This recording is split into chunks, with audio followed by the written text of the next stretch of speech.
Ano yung sa Intramuros? Kasi po, every December, first Sunday of December of every year, may ganap po sa Intramuros na tinatawag nilang Intramuros Grand Marian Procession. So, andun yung mga Mama Mary images from different churches from all over the world. And then, inaabot po talaga ng midnight yon hanggang madaling araw kasi sobrang dami po ng images.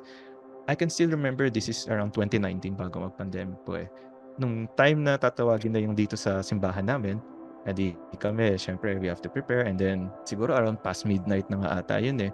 I was able to see some mga hindi ko na rin ma-differentiate kasi because ang daming tao po talaga, mga nakabarong, mga naka Mm.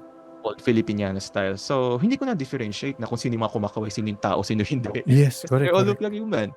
Ang daming mga nanonood, mga nakabarong, mga ganyan. So sabi ko, maybe they're from the other parishes, mga ibang simbahan. So ngiti-ngiti lang, ngiti-ngiti lang.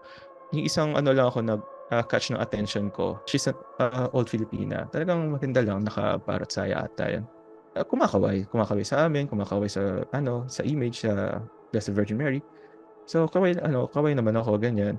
Nung paglingon ko, nakita ko po sa likod yung may dugo sa likod. Ha?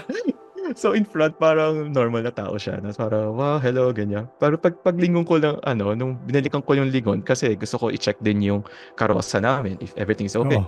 Paglingon ko gano'n, na-catch din yung attention ko, na yung nakatayo pa yung yun. I think she's dead already. Duguan na Oo. siya. Oo. Saan ko makita? May saksak sa likod. Sabi ko, ano ba to?